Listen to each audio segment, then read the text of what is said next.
नमस्कार शेतकरी मित्रांनो, स्वागत आहे आपल्या सर्वांचं आयटीचा शेतकरी या युट्यूब चॅनलमध्ये. उन्हाळ कांदा लागवडीसाठी म्हणजे रोपवाटिकेसाठी आपण बियाणे निवडताना ज्यांना पेरणी करायची असेल त्यांच्यासाठी हा व्हिडिओ आहे, किंवा ज्यांना रोपवाटिका तयार करून लागवड करायची असेल त्यांच्यासाठी हा व्हिडिओ खूप महत्त्वाचा आहे.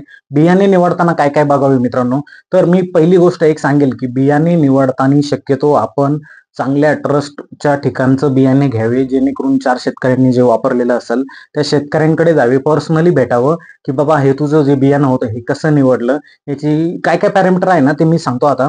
तर स्टेप बाय स्टेप आपण बघणार आहोत. तर सगळ्यात पहिलं पॅरामीटर म्हणजे कोणतं, जर आपण एकरी 3 किलो बियाणे निवडत असाल किंवा 4 किलो जर बियाणे निवडत असाल, तर पहिली गोष्ट अशी की आपण जर दुकानदाराला 2500 रुपये किलोचं जर उदाहरणार्थ बियाणं असेल तर पूर्ण 2500 रुपये देतोय ना, तर त्या बियाण्याची उगवण क्षमताही तेवढी असावी, 90% पेक्षा जास्त असावी. नाहीतर 50% बी उतरलं, 50% फेल गेलं, आपण त्याला पैसे पूर्ण देणार आहे मित्रांनो. उगवण क्षमता ही त्या बियाण्याची ही 90% पेक्षा जास्त असावी, हे पहिलं पॅरामीटर मित्रांनो. तर हे झालं पहिलं पॅरामीटर. आता दुसरं पॅरामीटर, शुद्ध बीजापोटी फळे रसाळ गोमटी. शुद्ध बीजापोटी फळे रसाळ गोमटी. आता बियाण्यामध्ये जे जेनेटिकल अनुवंशिक आपण जे म्हणतो की कीड आणि रोगांना लवकर बळी न पडणारं बियाणं असावं मित्रांनो. आता काय होतं, बरेचशे मंडळींना बघणारे शेतकरी वर्ग एक उदाहरण देतो. जर आपल्या मागच्या पिढीमध्ये जर शुगर असेल तर आपल्याला शुगर ही 80% निघू शकते, याचे चान्सेस 80 ते 85% पर्यंत असतात. हे सगळ्यांना मान्य असेल. तर माझं म्हणजे असं एक मत आहे, हे एक ऑब्झर्वेशन पण आहे मित्रांनो, हे 99% खरं आहे. ज्या सीड प्लॉटचं म्हणजे मदर प्लॉटचं जिथनं जे म्हणजे कांदे लावून जे बीज तयार केलं त्याची जर इम्युनिटी कमी असेल, ते जर रोगांना बळी पडत असेल, तर त्याच्यामधनं निघणारे जे बी ते ऑब्व्हियसली बी रोगांना बळी पडणारच. तर आपण हेही बघावं की आपण जे बी निवडलं हे कीड आणि रोगांना बळी नाही पडलं पाहिजे. आपला बळी जर रोग लवकर पडत असेल तर आपला फवारणीवरला खर्च किंवा आपलं जे झटका बसतो म्हणतो प्लॉटला, आपण झटका बसला परिणामी आपल्याला ऍव्हरेज कमी भेटतं. तर हे पॅरामीटर सगळ्यात महत्वाचं आहे मित्रांनो. आता पुढचं पॅरामीटर काय की अनुवंशिक शुद्धता. आता अनुवंशिक शुद्धतेबद्दल सांगतो मी, पण साठवणूक क्षमता ही जी असते ना मित्रांनो, काही चांगल्या वाहनांची मित्रांनो 6 ते 8 महिने 9 महिन्यापर्यंत, काहींची डायरेक्ट जानेवारी पर्यंत ही कांदा स्टोरेज होतो, संक्रांतीपर्यंत ही कांदा स्टोरेज होतो. तर असं बियाणं निवडायचं ना मित्रांनो की ज्याची साठवणूक क्षमता 6 महिन्यापेक्षा जास्त असेल, 8 महिने 9 महिन्यापर्यंत आपल्याला भेटेल. परिणामी काय होतं मित्रांनो, ज्यावेळेस कांदा काढतो आपण, बाय चान्स जर समजा कधी रेट कमी असले, आपल्याला जर बजेट नसलं आपलं कव्हर होत, किंवा आपलं जर टार्गेट असेल समजा 25 रुपयाने विकायचं, 20 रुपयाने विकायचं, त्यावेळेस जर 14 रुपये 13 रुपये भाव असेल तर आपण साठवणूक करू शकतो. या साठवणुकीसाठी याची साठवणूक क्षमताही चांगली असावी. अनुवंशिक शुद्धता जी म्हणतो आपण की जेनेटिकली प्युअर असं बियाणं निवडावं मित्रांनो. आता हे 3 पॅरामीटर झाले मित्रांनो.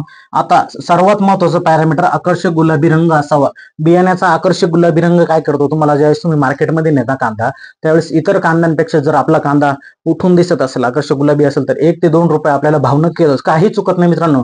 सगळं आपल्याला करावं लागतं, पाणी भरावं लागतं, फवारे मारावं लागतं, खतं टाकावं लागतं, मजुरांची खुरपणी निंदणी हे जे असतं हे सगळं करावं लागतं. काय होतं, फक्त बियाणे निवडताना थोडा अभ्यास करावा मित्रांनो.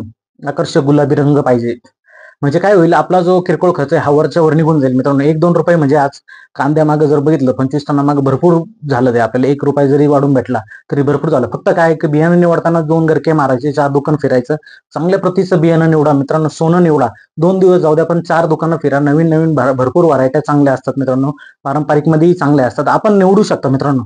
चांगलं बियाणं बघायचं, 1-2 म्हणजे 1 रुपये जरी फरक पडला ना मार्केटमध्ये आपल्या कांद्याला इतरांपेक्षा, त्यावेळेस मनालाही समाधान भेटतं. आणि समाधानापेक्षा मी तर म्हणतो पैसे भेटलेले कधी बेटर. आपण सगळं करतो, खर्च सगळं करतो, काही चुकत नाही. बायांना मजुरींना लावायला लागवडीलाही भरपूर रेट आहे मित्रांनो. आज एक ना एक कीटकनाशक मारावं लागतं, फवारे मारावं लागतं, काही चुकत नाही. फक्त बियाणं जर चांगलं निवडलं ना, पुढचं आपलं म्हणजे काय म्हणतो ना, उद्या काय उगवले याची चिंता म्हणजे भविष्य आजच विचार करावा, म्हणजे भविष्याची चिंता संपून जाईल आपली. तर मित्रांनो हे झालं पॅरामीटर, आकर्षक गुलाबी रंग असावा. आता साईजने मोठा कांदा बनला पाहिजे, डोंगळा दुबांगलेला जोड कांदा नको. आता बरेचशे वेळेस काय माझा एक अनुभव आहे मित्रांनो, की काही शेतकऱ्यांचा असं मेसेज आहे की आम्ही अमुक अमुक बियाणं निवडलं होतं, मी कुठल्या कंपनीचं नाव नाही सांगणार, की सगळे डोंगळे निवडले होते, म्हणजे जोड कांदा निवडला होता. आता काय होतं मित्रांनो, आपण कांदा लावतो, ट्रान्सप्लांटिंग करतो, सगळं करतो, खतं टाकतो, मजुरांचा खर्च करतो, निंदणी करतो, कांदा एवढा तयार होतो, त्यानंतर बल्ब चांगला फुगतो, साईज काढायच्या टायमाला 15 दिवस अगोदर आपल्याला कळतं का सगळा प्लॉटमध्ये पांढरं पांढरं झालं, जोड कांदा निवडला. सांगा, तोंडात हाणायला कोणी भेटणार नाही शेतकऱ्यांना. शेतकऱ्यांना लुटणारे भरपूर आहे मित्रांनो. परंतु हा जर आपल्याला सिनारिओ झाला तर काय करायला मित्रांनो, काही उपयोग नाही. एकरी 60-60, 70-70 हजार रुपये, लाख रुपयापर्यंत खर्च करणारे शेतकरी एकरी. तर मित्रांनो, शेवटी कळतं हार्वेस्टिंगच्या टायमाला की आपला कांदा जोड कांदा निवडला. तर अशा वेळेस काही उपयोग नसतो मित्रांनो. आणि कांद्या पिकाचं शेवटीच कळणार मित्रांनो की तुम्ही जे बियाणं निवडलं होतं हे कसं निवडलं, काय म्हणजे जोड कांदा निवडायला नको. हा एक म्हणजे आपण आजच विचार करावा की बाबा ह्यामध्ये डोंगळा निवडायला नको, जोड कांदा दुबागलेला किंवा असे लसूणाच्या कलरचे बारीक बारीक भेसळ निघते मित्रांनो. हे आपण बघितलं पाहिजे. 3 ते 4 पत्ती पाहिजे. आता 3 ते 4 पत्ती का, की काढताना वगैरे किंवा लेबरकडनं इकडनं तिकडं मध्यंतरी काय होतं की एक दसऱ्याच्या आसपास किंवा दसऱ्याच्या आधी पोळ्याच्या आसपास काही शेतकरी चाळीमध्ये एक फिल्टरिंग करतात, म्हणजे काढतात, तर दुसऱ्या चाळीमध्ये भरतात, म्हणजे निवड करतात, चाळून घेतात मित्रांनो.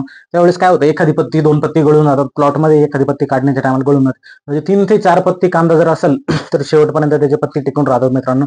आता पुढचं पॅरामीटर काय पाहायचं मित्रांनो, भेसळ बियाणे नको माती. हा, हे एक मी खात्रीशीर सांगू शकतो मित्रांनो की काय होतं, काही कंपन्यांचे बियाणे असे येतात त्या पुढ्यामध्ये अक्षरशः जे ढेकळा असतात ना मातीचे, त्याचा बारीक भुगा बघायला भेटलेला आहे मित्रांनो, असं बारीक. म्हणजे बियाण्यामध्ये जवळजवळ 40 ते 50 ग्रॅम मी स्वतः अनुभवलेलं आहे, त्यामध्ये काळे मातीचे खडे निघलेले. म्हणजे बियाण्याच्याच कलरचे काळे मातीचे खडे भेसळ होते. ज्यावेळेस म्हणजे असं इतकं फसवणूक नकोय शेतकऱ्यांची मित्रांनो. तर हे आपण पॅरामीटर लक्षात घ्यायला पाहिजे. आता आपण बघूया आपण काय काय बघितलं. तर मित्रांनो, उगवण क्षमता 90% जास्त असावी. आता जेनेटिकली प्युअर्ड असावं, म्हणजे साठवणूक क्षमता, आणि जे आपण म्हणतो की कीड आणि रोगांना बळी नाही पडलं पाहिजे आपलं बियाणं, अतिशय उत्तम निवडायचं. गुलाबी रंग पाहिजे, साईजनं मोठा होणारा पाहिजे. डोंगळा जोड कांदा नकोय निवडायला. 3 ते 4 पत्ती पाहिजे आणि भेसळ बियाणं नको, ज्यात माती वगैरे काही नाही. ट्रस्टेड सर्टिफाईड चांगलं बियाणं निवडा मित्रांनो. आता बियाणे निवडल्यानंतर पुढची स्टेप काय राहील त्याचा व्हिडिओ मी पुढचा टाकल. पण बियाणे निवडण्यासाठी मित्रांनो, चांगलं बियाणं निवडा, म्हणजे तुमचा पुढचा 6 महिन्याचा जो डोक्याचा हेडॅक आहे हा कमी राहील. ज्यावेळेस कांदा काढणीला येतो त्यावेळेस कळतं की आपण काय चूक केली किंवा आपण चांगलं केलं असेल तर आपल्याला आनंद होतो. तर भेटूया मित्रांनो पुढील व्हिडिओमध्ये. या सिरीजमध्ये शेवटपर्यंत आपण कनेक्टेड राहा मित्रांनो. काही वाटलं तर कमेंट करा आणि चॅनलला लाईक करा, शेअर करा, सबस्क्राईब करा. व्हिडिओ जास्तीत जास्त शेतकऱ्यांपर्यंत पोहोचवा. धन्यवाद मित्रांनो.